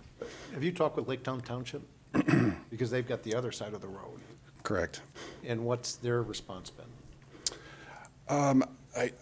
I personally have not. I believe Linden has. I think they've kind of deferred a lot of it to the city of Victoria, just because as development happens, they kind of don't really have a vested interest in Marsh Lake Road anymore. If there's property owners that are in Laketown Township that have no intention of, I guess, developing in the foreseeable future, and there's some encumbrance on their property that they feel Carver County is willing to step up to the plate and look to purchase it up earlier, if needed to. So if they're wanting to sell off a portion that we need for the future right away in 5 years, we'd be willing to talk with them about that at that point too, even if they're not willing to develop. Darren, I have to tell you, this is not your problem, but I'm a little frustrated because the reason we're at this juncture, I think we made it clear that we weren't interested in a highway with a median, and the county came in here and said, either you build the road we want to build, or we're out the door. And we said thanks, but no thanks. And so we showed you the door, and now here we are trying to figure out how we're going to acquire right of way for a county road that you weren't interested in a few months ago. That's a valid point. The other perspectives, council? If we had a crystal ball, this would be so much easier. It's just so difficult to know what's going to happen in, 40, 50, 60 years. And development is happening, and it's happening fast, and these people that are building these houses all have cars that need to be on the roads, and they need to go somewhere. Those cars need to go somewhere. And I'm struggling a little bit. I'm not quite clear on if we keep this a city road in our minds, but we don't change our comprehensive plan, at some point in time, you guys are going to come to us, or we're going to come to you and say, we need the capacity and we want to turn this over to the county because we can't do it any longer. So we're trying to decide now, today, what that road might look like, along with all the things that are going to happen in the county and how traffic is going to move in the next 50 years. I'm not an engineer. I don't have a modeling traffic. I don't know how all this is going to go. So we're looking to you guys and the experts to guide us in this. And all along this way, the experts are telling us this is going to be a county road. There's going to be traffic. You're going to have to put it somewhere. And we're here today because we don't want to look 50 years down the road. We want to preserve things the way they are today, and we want to hang on to what we've got today. And it's kind of akin to this idea of we're here, we like it here, we're slamming the doors shut now, so the rest of you can't come in. And we have a responsibility to the future to figure out what this should look like and what can we do to prepare for that. And it's hard. It's hard work. Yes, and I understand that we have a responsibility to the future, but I also, we don't know what it's gonna be like in 50 years. Right. I mean, look at what it was like 50 years ago compared to now. And I'm not talking about just the growth, I'm talking about the way all of the country and the world is. I mean, I had one resident talk about, cars are gonna be flying and stuff, so who knows if you're gonna need, Yeah. if you're gonna need that. And to be perfectly honest, we decided to make this a city road, and that's what I think it should be. I just don't see where this is going to change the world for Victoria by having that little strip of 1.5 miles make that much difference, to be perfectly honest. If, when it starts building further down, maybe you just scoop up the other way, but I just don't see it happening. I prefer to keep it a city road. So the difference between mapping this and just mapping it and as it gets platted is just this certainty about where the road is going to go? Is that accurate? I guess I'll take a stab at answering it. Having a map, I guess you can say it's more granular. It's more black and white for a developer. So you can, if you have an agreed upon map of where it's going to go, whether it's officially mapped or not with that process or not, at least it's something easily to hand over to a developer so they know what to plan for. Without being able to answer that question, they have a lot of questions in their mind of what they'll have to do, as well as helping your staff out, be able to answer their questions. Well, and even for, we do have some property along this road currently that's going to be developed. So we're going to have to figure something out sooner rather than later. And in order to prevent a road that doesn't work, the road has to work. All right, you're right, we're going to have to make a decision because this is, that plat is coming up. Dana, do we know when that's going to come up? It's going to be soon, I don't isn't think it? it's scheduled yet. We just received the application, unless Kara has some. They haven't submitted the application yet. Mr. Tabone was looking for clarification for me on what the right-of-way needs are for Marsh Lake Road before he draws a preliminary plat. So they are moving right to the preliminary plat phase, which is expensive. That's where they're, developing engineering plans, all the pages. So he was wondering what the outcome was from tonight so that he could circle back to his engineer and figure out how they were going to move ahead. Go ahead. I was just thinking, I'd like to get the council's thoughts on this, and that is, we leave the comprehensive plans as is. We have, you said there's 30 hours of work to finish what was literally at the 9th step and the last step. We finish that process and turn it over. And then we just simply, even when this council voted to keep it a city road, one of the things I said that I thought the council basically agreed with is as development happens over time, we could grab pieces of the right-of-way. Now, even if we don't officially map it, if we finish that process, that at least should give you enough of a guide, so as we enter into discussions with the properties that want to do developments, we can at least say, hey, we may not have it exactly right, but we should probably grab this. At a minimum, the city will need it as a minimum for turn lanes over time. And then if we want, we can try to get a little bit more as part of the negotiation to at least use what that project finished. At the same time, this allows the county to, if they want to go out and acquire property directly from property owners, they could do that. I don't want to get us in the middle of all of that, but I think it allows us to move forward, keep it a city road. It's what we told the residents we were going to do, and we voted to do that, but it also allows, at least if we complete that process, it gives a guideline for you to have those negotiations with developers as properties come in. Council, thoughts on that? I think eventually, if a landowner disagreed with the county and their assessment of it, we're going to end up in the middle of it, and we're going to end up in a lawsuit fighting with the county to try to preserve right-of-way for a county road that may or may not never get built.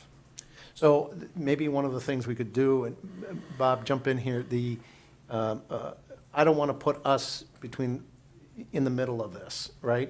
Is there something we could do with the county, if you want us to go forward with this, kind of using the approach I just outlined, where if we end up as getting sued over this, where the county would actually defend us?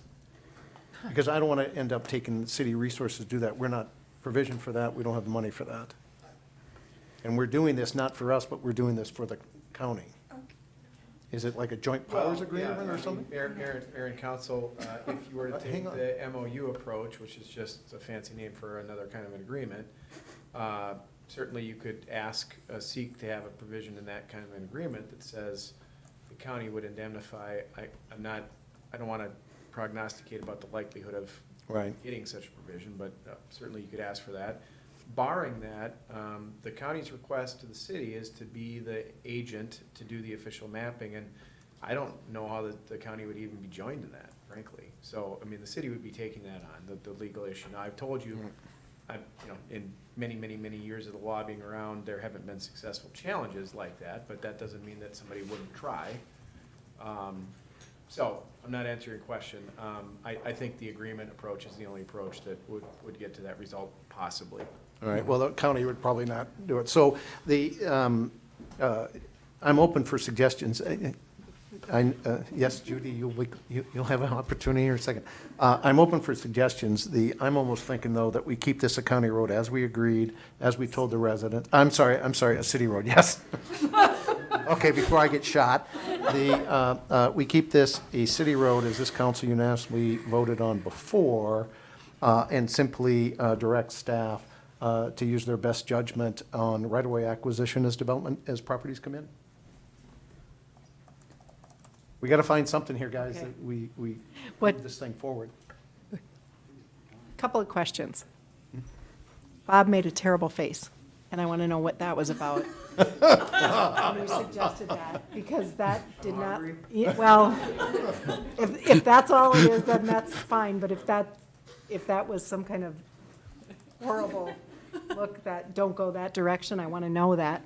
But I also want to know if we complete this last 30 hours, does that get us to where we need to be with developers? Yes, that would give us the tools to answer the question when development comes in.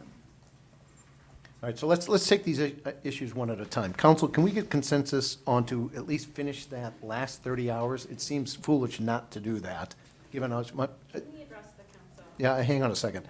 I want to get the council's input. Does it make sense to finish that 30 hours? It seems like that's the holdup, is we don't know where this road is eventually going to be. I think so. And that would finalize. And that would finalize that, so I would be in favor of doing that. Hang on. I'd be in favor of completing the study. Judy? Go ahead. No. No, I do not agree with this. I think that it's a city road and it needs to stay a city road. And if the time comes where this development comes along, if the county wants to buy their property and realign it themselves, that's fine. But I don't think we need to get involved in this. Okay, Mr. Gregory? I think if we leave it as a possibility that it could someday be a county road, I think it's just a carrot dangling out there for somebody to grab onto. I just think that it's better to just make the decision. Let's leave it a county road. Let's amend leave it a city road. Let's amend the 2040 plan and say it's going to be a city road. And I just don't see the traffic models making sense to make this a 55-mile-an-hour road to nowhere. All right. Come on up. I know you want to address the council, but please be brief. Super brief. All right. Okay. Just a couple of points. When it comes to finishing the 30 hours to finish the model, what that does is it sets in stone the alignment for a future county road. And the reality is that that alignment was never decided. That puts absolute undue hardship on landowners. It takes the entire rock property and basically gives it a $0 value to that family in the future. It takes so much land away from the landowners. And so essentially you as council members would be sitting in front of us saying, yes, let's do the next 30 hours worth of work, and looking in our faces saying, we're just going to approve taking your land away from you. Thank you very much. It's absolutely undue hardship upon the people in the city of Victoria. Yes, and I would simply say, don't let the tail wag the dog.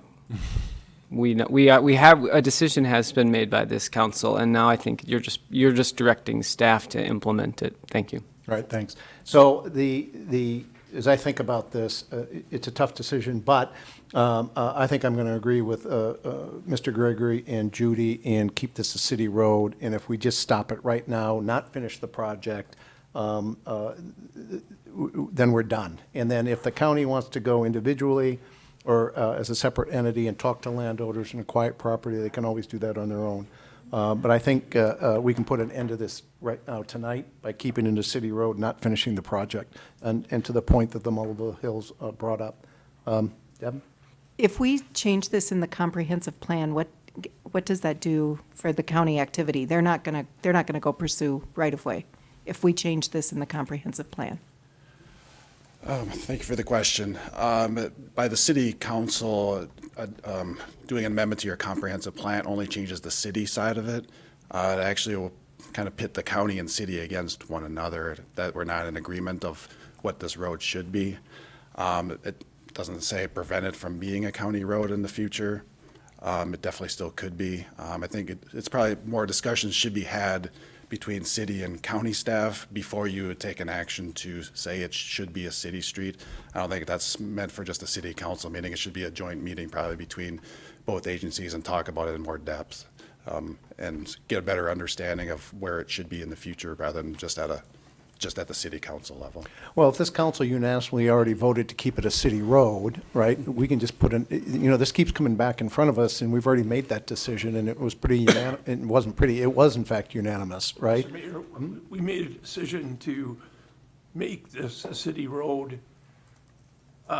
We did not make a decision to keep it a city road forever. Right. Part of the discussions was eventually to become a county road, but if tonight we just say, we're not going to finish the project, it avoids this question of the mapping. And then, quite simply, the county has the ability on its own, if they want to go and acquire property rights, they could go ahead and do that for future use and conversion to a county road.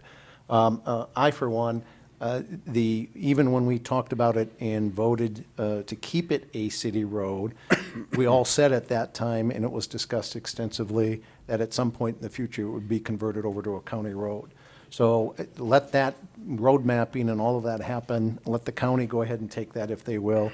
I want to get us out of this and move on. We voted to keep it a city road. Let's just leave it at that. Mayor? Yep. If I may, Kara will correct me if I'm wrong, but, so if a decision were taken to sort of confirm into the future that this is a city road, to change the city's comp plan accordingly, I guess that would take away the city engineer's justification to seek additional right-of-way as plats come in for a future county road? Right, let me stop you there for a second. I want to be clear. I'm not supporting changing the comprehensive plan. I'm just saying, don't finish the project, say it's a city road, we're done, right? We don't have to take any further action. In other words, take no action, just leave it the city road as we decided. And as developments come in, we can deal with them on parcel by parcel. Fair enough, so just my hypothetical then, if the city did go the whole way, the whole 9 yards, and said, we're gonna change the comp plan to make this a city road, it would certainly be my understanding that the city engineer would still be able to and would need to make recommendations to acquire right-of-way as plats come in to serve future city road needs. There may be turn lanes or access points or other issues that are purely city road-driven right-of-way acquisition needs. So I just want to make that point. That decision is not tantamount to this city council saying we will not then ask for right-of-way as part of future plats along Marsh Lake Road. I think you will be asking for right-of-way still along Marsh Lake Road.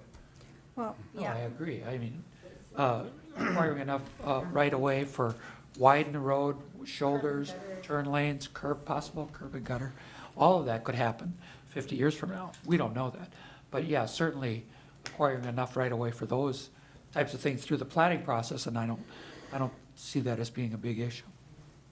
Right, and so I want to make clear, so keep it a city road, not finish the 30 hours and just be done with this issue? Be done Is that what I heard? Be done with it. Okay. I agree. Judy, is that what I heard from you also? Yes. Okay, Mr. Vogt, Deb? I'm not sure how this road is going to work in the future if we don't map it. I feel like we should get something down, even as a city street, we still have to map it. I agree. I agree. Some type of mapping should be undertaken at some point. Well, isn't that At this point, I think at a minimum, we should just allow the city to talk to developers and leave our comprehensive plan alone. What bothers me is we're not traffic experts. Our nearest expert of traffic and long-term planning in the area is the county. And we have to depend on the county to tell us the global picture. I look at County Road 18, when it was built, it was labeled the highway to nowhere, okay? As we look at it today, there's a lot of traffic on it, and as soon as we do 82nd Street, it will be the main connector to 82nd Street, which will enable people on the west end of Victoria, southwest end of Victoria, to go to Eden Prairie without getting on Highway 5. They just shoot down 82nd Street and then down the main thoroughfare in Chaska there, which is, what's the one that goes by the high school? The Chanhassen School? Oh, yeah, that's. Lyman. Lyman Boulevard's best. Yeah, they could, so County Road 18, nobody envisioned what its importance was gonna be 20 years ago. And it's gonna have huge importance in the next 10 years. So I'm a little bit, I really don't believe that Marsh Lake Road will never have any significance. I don't think we should get into some major types of situations that will cause undue hardships for the landowners right now. But to eliminate or say that this will never become a county road and the city just sort of walk away, I think is, we're abdicating some of our responsibility just to not have to face up to a problem. So I'd be in favor of the previous thing that the mayor suggested, is that we allow the developers to talk to the city and just quietly put this back on the back burner, and I don't think we should change our comprehensive plan. So I think we're developing consensus. You agree not changing the plan? Get Mr. Gregory not changing the plan, and Well, I'm not terribly opposed to having staff of the city and the county talk to each other, but I reiterate my point. The only reason we're here is because the county told us, you build our road or no road. so I think we've discussed this. I think there's at least a consensus on part of this. I'm trying to see if we can get the council to agree not to modify the comprehensive plan, not to finish the project, and simply move forward. We can encourage staff to talk with the county, and then the city engineer, we direct the city engineer to go ahead and acquire right-of-way as plats come in, using the best judgment for what the city needs and maybe potential future needs. So I think I heard from the council that we've got enough. I think we've got maybe 4 members that support that approach.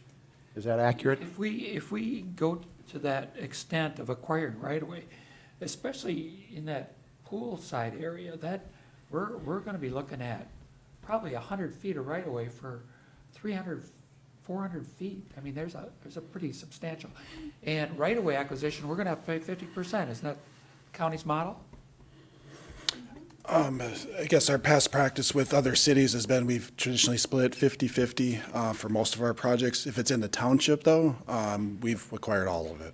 Right, and that'll be in the township down at the west end of Marsh Lake Road, So- because you can't go north. The pool and the houses are right there. It all is gonna have to go south. So isn't there going to be, have to be a rebuilt intersection on 43 and Marsh Lake Road no matter what? Whether it's a roundabout or something, because it's a problematic intersection.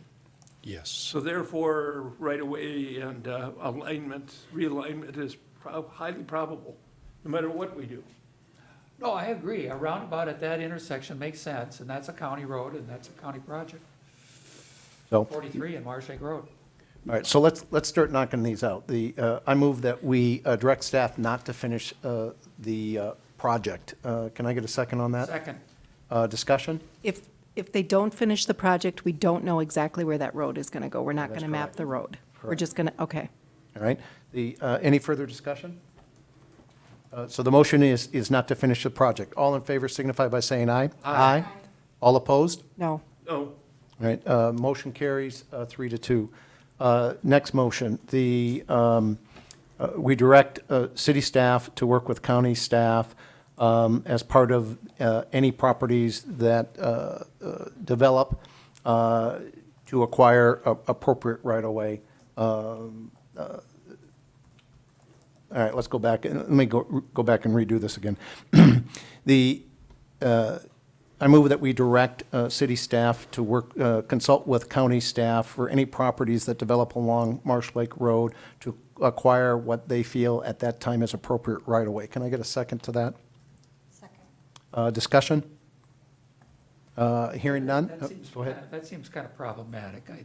I really don't think that that's the approach. I think what Darren is saying, and I'm guessing Kara might feel the same way, is let's just take a step back from here, let staff talk to each other, and then I think they have a pretty good understanding of where the majority of the council lies at this point, and see if they can get together and bring something back that might be more palatable to all five of us.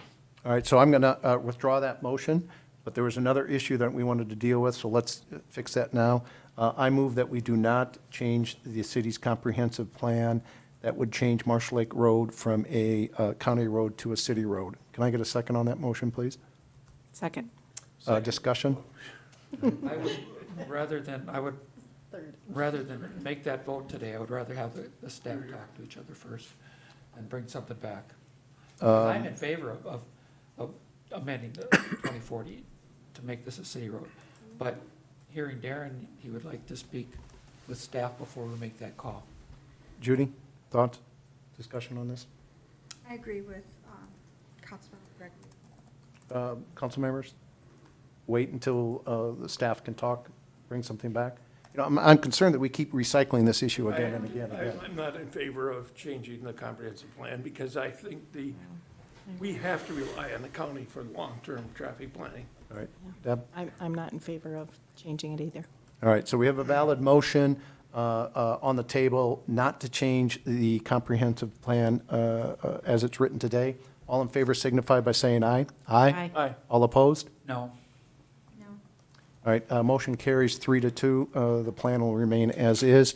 As far as the last item, is there a consensus on the council, on the council to direct staff to work with county staff on developing another plan to look at the acquisition as properties develop along Marsh Lake Road and then bring something back to the council? Second. I didn't actually make a motion, but okay, let's turn that into a motion. There's a second discussion. Is that a matter of process anyway?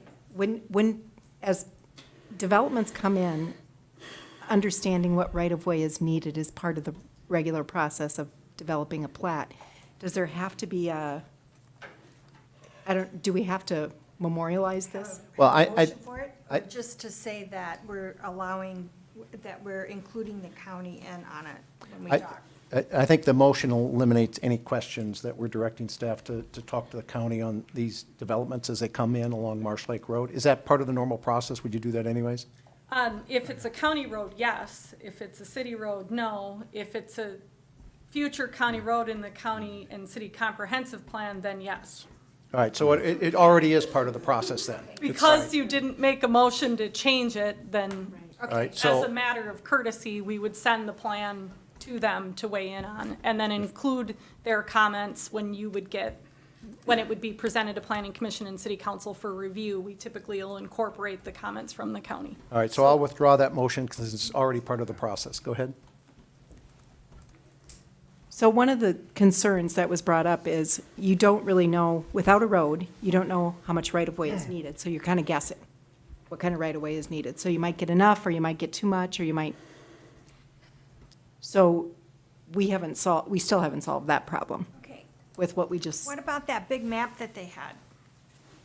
The big map the big, long map of the county road. So we've already voted to not complete that project, so that Right, map but doesn't that's- exist. Well, yeah, it does, because it was pretty extensive. I mean, it told us where they were gonna take property and where they wanted to move it to, and where they were gonna do roundabouts and where they weren't. So that's all there. It's not in a format or final product type. So I have we have electronically whatever last draft was provided. So we were going through a couple of different iterations. So certainly we possess all that information in the city's files. And certainly could look at that when a plat came in. Correct. So it's already But part of it's the not process. something anybody's agreed to. The residents didn't like it, the landowners didn't agree to it, And even when this council approved to keep this a city road, we all, at that time, discussed that eventually, at some point in the future, it would become a county road. Who knows when? But by keeping it a county road in the comprehensive plan, and since part of the process is for the city staff to coordinate with county staff, they can already do that and look at it. We don't have to have that particular diagram finished and approved, which we've already voted not to do. So at this point, I think we've covered all of the key points related to this topic item. Is there anything else left to do? I just want to be clear that, again, I am in favor of amending the 2040 plan, but I'm willing to allow the county staff and the city staff just to get together and talk things through before we make a final decision. Right, so let's have a motion to direct them to do that, to see if they Okay. have anything else. So, Did we just do that? no, that's part of the, what Kara was talking about was specifically as part of the development process. She's already required to consult with county. Because we're keeping it in the comprehensive plan. So what he's asked, what Councilmember Gregory is asking, I believe, and jump in if I have this wrong, is he wants us to direct city staff to work with county staff to see if they can come up with some other option that we should consider, correct? Right, exactly. Outside of the development process. Like this memorandum of understanding, is that? Whatever it is, we don't know what it is, Just let them get together and see if they can come up with something. before we make a final decision on. So, Mr. Gregory, would you make that motion, please? I make a motion that we direct city staff and the county staff to work together to see if there are other alternatives out there prior to us making a final decision on whether this becomes a county road at some time in the future, or if it stays a city road. All right, can I have a second to that, please? Second. Discussion? We can actually change our comprehensive plan at any time. Correct. So we can go back and revisit this if, in fact, we want to. So we did make a motion tonight to not change do it. that. Yeah. But if they come back with another alternative, then we could bring it forward again to change it. Well, I think that's the purpose of the motion, is to see if they can come back with something that would persuade us to change our mind. Perfect. I think that's what he's asking for. So further discussion? Hearing none, all in favor signify by saying aye. Aye. Aye. All opposed? That motion carries unanimously. All right, thank you. Anything else on 7.1? thank you. You know, that was so much fun, let's do it again. Here we go. Jerry, you want to start it again? 7.2, discuss Lake Wassermann Park 90% plans and authorize bidding, approve boardwalk bid and oak work quote, and accept operations and maintenance plan for the park. Ann? Good evening, Mayor, Council. This evening, we have a laundry list of items related to... Hang on just a second. Can we take it outside the council chambers? All right, go ahead. Sure. Thank you, Mayor, Council. Tonight, we have about 4 elements related to Wasserman Lake Park for discussion and some approvals. So at the November 12th council meeting, the council authorized or approved the 60% plan set and authorized bidding of the boardwalk and also the oak work due to the timing and winter construction.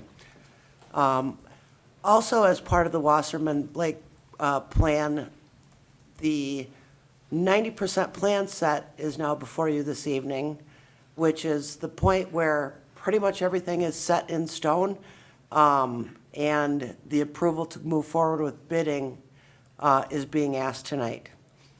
The third item for discussion, which I'm going to respectfully pull, is the oak work. As part of the quoting process, we were only able to receive one quote, and our architect, who is actually here tonight, is also working on getting some additional quotes, and our goal will be to have some competitive quotes and a recommendation at the December 16th meeting next Monday. All right, so we're pulling action 3, approve the. Correct, the oak work. Yes. Do we need a formal motion to do that, or is that okay?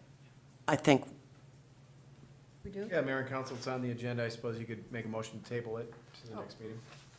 All right, I move that we table item sub 3 under 7.2, approve Lake Bridge ecological quote until we get additional quotes back. Can I have a second, please? Second motion. All, discussion? Hearing none, all in favor signify by saying aye. Aye. All opposed? Motion carries unanimously. The, Ann, continue? yep, sir. And as part of the cooperative agreement, and when we get to the 90% plan set, which we are at tonight for your consideration, the district and the city were required to present an operation and maintenance plan to the council. What the operation and maintenance plan is it lays out and spells out activities and maintenance that will be required at the park, such as trash removal and mowing, annual maintenance, and those we estimated for the city to be at between $20,000 and $25,000 for annual park maintenance. And the district has their own, which I believe it was about $4,600 annually, and that's for work within the park from the natural resources component. So one of the things too with the maintenance and operations plan, since we started the park project itself, the district is actually going to be investing in some additional work in the park. And so we need to finalize details on how to memorialize that.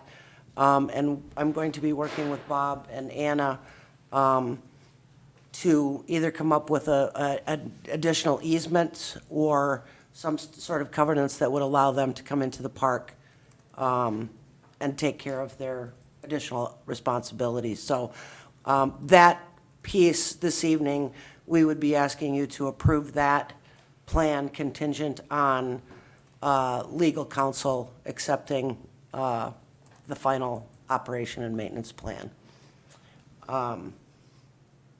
With that, I'd like to have CJ Fernandez come up, our architect, and talk a little bit about the 90% plans and where we're at. So with that, CJ. Thank you, Mayor and Council. Name and position for the record, please. Carlos Fernandez, AFLA, Audi Fernandez Landscape Architects, leading the project. We're at 90% plans. We've gone through a series of reviews, cost estimating exercises, and we're continuing to work on the project. We've taken into account sort of a number of steps since the 60% plan to help manage costs while maintaining kind of the key features in the design that you've all seen.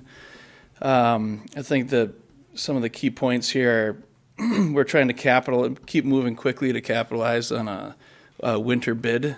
There's been huge differences in costs just this fall to winter season that we've seen in other projects. I think the Boardwalk bid was pretty favorable as well, so that seems to be carrying true. And so I can take questions on the plan itself. But it's largely just been the development of the 60% plans that you've seen. There's been some cutback in just quantities of concrete, other paved areas, and so we're just kind of managing and kind of being as pragmatic as possible to get Try to minimize costs. just minimize units, minimize cost. All right, So. thank you. Council? Any, Do we have anything to see, as far as what you've cut back? it's the same basic thing it's been before? Yeah, I don't know if the The plans have been. 90% plans are in your packet this evening. Okay. So, yeah, I had some questions. After the last time when we voted on the boardwalk, and I was the only one that said no, I'm still trying to grasp that whole boardwalk concept. So I went back to before I was on council, and back in August of 18 was when you had the council meeting over at the fire station. And we had people talking about the trails, and it started out as being a three-phase project where it was going to be trails, then the boardwalk, and then the shelter. And then it came up that there were these grants that we were going to get that was going to pay for all of this. It never came up. And No, I asked for and I wanted to maximize grants, but we didn't have any, at least as far as I remember, we didn't have any specific grants that we were aware of. We were going to go after grants where we could. And I've asked about where these grants are, and I've been pretty much told there really aren't any that we are going to be able to get, and the $15,000 that we asked for, we just got turned down. Right. The only thing that I did notice was that there was a mention of possibly for the fishing pier that the DNR might have a grant. But that's the only thing that I've been able to find. And then, what was it?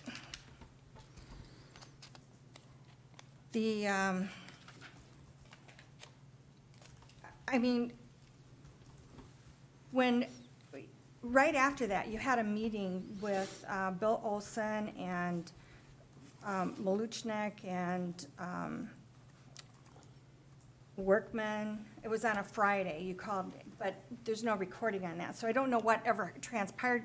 Oh, is that on the funding mechanisms? Yeah, Is that what you're talking because- about? Yeah, yeah. that should have been recorded.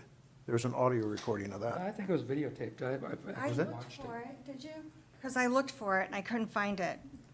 But That meeting, you were saying that Bill Olson said that the grants, he could get for other boardwalks in the city as well.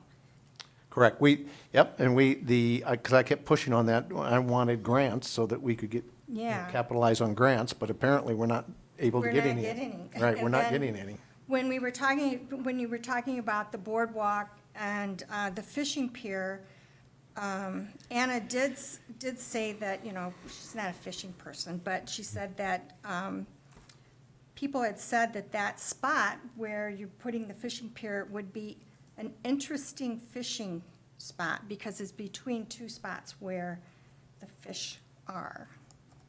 So I'm just worried about building. I mean, We could order them to go. yeah, and then we've got, if you're sitting over by where the DNR is, I guess they fish over there because they do go out there and fish, so I guess there's fish over there. And I don't know why we can't ask the DNR if we can just put a fishing dock over there. When we were looking at the kayak, I checked with the public access site where they would have to launch off of, and there's basically 10 spots there. That's on the other side of the lake, right? Yeah. Right. So, one of the questions that I had was, did anyone think to see how much it would cost to build a trail from the new park to the DNR, which would be the public access? Plus, if you were to do that, the trails coming from the north would be able to cross the street and get to the park, whereas now there's no connection. The only connection is going to be from the Wassermann development that's south of them. Correct, and I think long-term, I think the watershed has said this, Anna, correct me if I'm wrong here,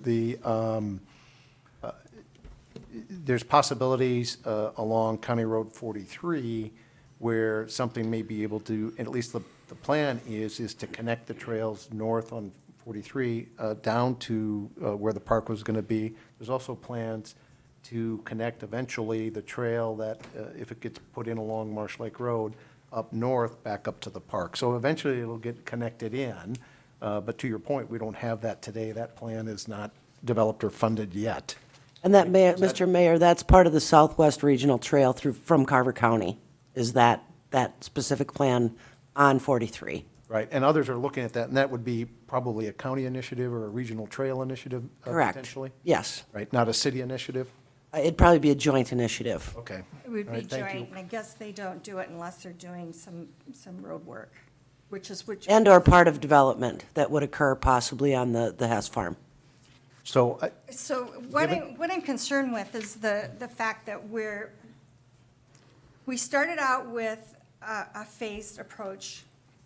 We thought we were going to get a lot of grants, and we went to a full-on approach. And now we find out we're not getting the grants, and I'm wondering if we need to go back to a phased approach so that we're not shorting ourselves. well, I mean, it's a valid question, but we've discussed this many times, and we're kind of at the 11th hour here. And if there's going to be any work done this winter, we need to approve this now. Is that correct? In order Correct. to get And, bids out? yes, correct. And Mr. Mayor, can I Go ahead. talk about the phasing? So when the original concept plan that we utilized when the city and the district, Hang on a second, go ahead and sit down, you don't have to stand. Go ahead, Anna. that when we worked with the cooperative agreement, we had a park plan with an estimated cost. And so when we started looking at a bit more into detail, staff was asked to look, because of the cost, to look at a phasing approach. So city staff and the district staff looked at ways with which we could phase it, and we came up with 3 different phases that logically made sense, which were the trails and the driveways. The next phase, forgive me, I don't even remember which phases were which, but that information was presented to the city council, or to the Park and Rec Committee, and also the city council, and it was the Park and Rec Committee's direction was to move forward with the entire park at once, and the city council at that time moved forward with that recommendation. And Councilmember Gregor, you may want to provide some input as well. No, I think that's pretty accurate, and I actually remember being on the Finance Committee as well, and having it presented there, and the notion of a phased approach just didn't get much traction, because people felt that, if we start spending this money and we put in a couple of trails, it just seems like it would be an empty project that people would say, what is this and why and we felt that it would never get the attention or the bang that it needed, and we thought, let's just go ahead and build the whole thing. Well, and I think the anticipated outcome, or the hopeful outcome of the phased approach, was that we would be able to afford each phase as we went along. And in reviewing the park fund, which is basically the sole source of funding for something like this, it was really determined that if we built phase 1, we were likely not going to be building phase 2 within another 10 to 20 years. And that strategy did not fit the Park and Rec's view, or the committee's view of what they had hoped and wanted to see what this park was going to be. So, all right, so as far as the park, I think the whole design on the park is great. My only issues are the boardwalk with that fishing pier and the fire pit with the grills. I think that's a safety hazard. The rest of it, I don't have a problem with, but I do have a problem with that. I'm just very concerned. Did we take into consideration what insurance is gonna cost to have those there? Is that in this project, in this, estimate of cost? Yeah, so for some clarifications, when we talk about the boardwalk, so the boardwalk is the piece that connects the high ground of the park basically to the island. Yes. And then we have another piece of the project that is the fishing pier Yes. that comes from the island and goes out. So did you have specific questions related to that? I'm just trying to, yes. Is it worth the money to do that, rather than putting a fishing pier at the DNR? Well, and I think that when we went out to the public, into the open houses, the boardwalk and the fishing pier were probably two of the highest rated components that the public wanted to see.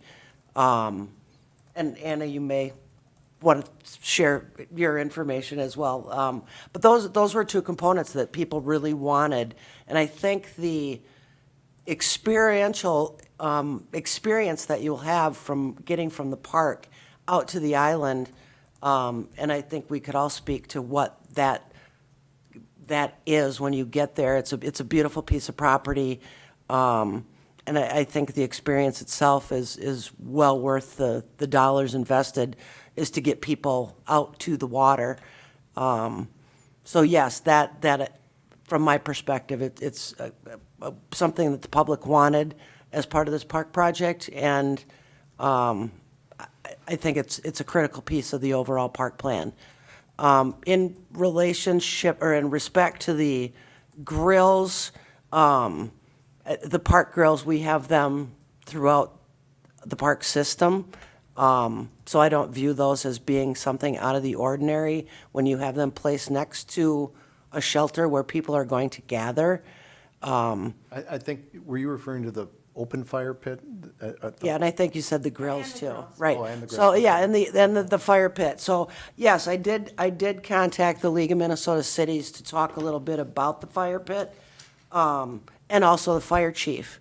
You know, with anything that is in a park system, it's a risk reward, because we can't make everything safe. We can't protect the public necessarily from themselves, but one of the things we're looking at is putting some water, a yard hydrant that is close to the fire pit, that we would also have a place to dump ashes. When it is done, we would not be providing wood for that activity. Looking at some signage, looking at a permitting process. So those are things that all are in the works of trying to figure out how to make it the best, safest. But I think in speaking with not only city staff, but also with the Park and Rec Committee, they were quite intrigued by the fire pit as well. It just adds a really neat component that I think is another critical piece to the overall park plan. So a quick comment. This thing is, we've discussed this numerous times, and it's evolved over this time. And I originally would have preferred to do it in phases because none of this was planned. But I think it's important to note as this has developed and we've had lots of discussions, I haven't had a single resident that's contacted me in opposition to what we've discussed or changes. And part of that was the discussion about do we do it all at once or not. And the fact is, I wanted all of the grants to minimize the cost of the taxpayers, but if the grants aren't available or we can't win them, then we can't win them. And so at the end of the day, I don't know where we have many options. I wish we could find other ways to do this because I hate to go and borrow money, but at this point, with no public opposition to it, I don't know what else we can do. I think we should just move forward with it. Okay, you don't think about any kind of fundraising? I'm not opposed to that, but if we don't approve this tonight, it's not going to be built this year. It'll be another year. And Councilmember Black, I will continue to look for grant opportunities. You know, they are challenging. I mean, the state has been, unfortunately, they have been reduced in their ability to fund park projects like this. But I will, and the district will continue to look for opportunities every chance we get for grant funding. Well, I just saw in the news that the state got a $1.3 billion surplus. You think they could? Someone's lying up there. Maybe. Call them up, tell them to write us a check. Yeah.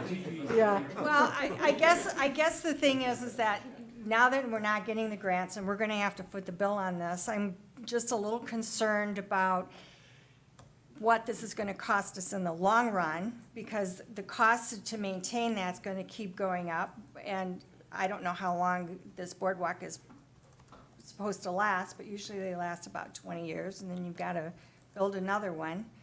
And then I worry about if this is going to take away from parks and projects that have been put aside and are still being put aside, and are they going to get done? And if we're going to have fire, I think we should have someone there. I think we should have an employee at the park. All right, council, further discussions? Nothing. Okay. I'm the only one. I just think this is going to just. Can I get the motions, please? I make a motion to approve Wassermann Lake Park 90% plans and authorize bidding. Second.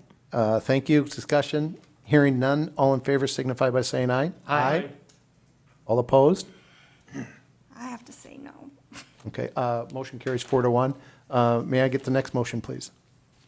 I make a motion to approve Pember Company's bid of $229,200 for the boardwalk construction. Second. Thank you. Discussion? Mayor, the only thing that I would like to note on this is that with the boardwalk, if you'll recall, we did have an estimate of $385,000 for the boardwalk. Much less. It is, but the potential exists because we don't know exactly how deep we have to go with the pylons, the helical piers, so there may be some additional funding for it. So just to point that out. Okay, so we have a valid motion. Discussion? Judy? Oh, yeah, I no? had a question. So did that include the estimate contingency and the general conditions, the general liability, the P&P bonds, and the general contractor's fee? That was added in this? Yes. That's all included? Yes. Oh. Okay. Any further discussion? Hearing none, all in favor signify by saying aye. Aye. All opposed? Motion carries unanimously. It was? Yep. Okay. Can I have the last motion, We're going to please? skip that one, right? Or is this one? No, this, I have taken the oak work out, so this is Oh, yeah, a one for you. Yes. Yeah, so the third one does not exist then, right? Yes, so this got moved up to 4. The operations and maintenance plan is one that you'll need to approve. I will make a motion to accept the operations and maintenance plan for the park, subject to final review and approval by the city attorney. Thank you. Second, please. Second. Discussion? Hearing? Are you sure that's going to be enough?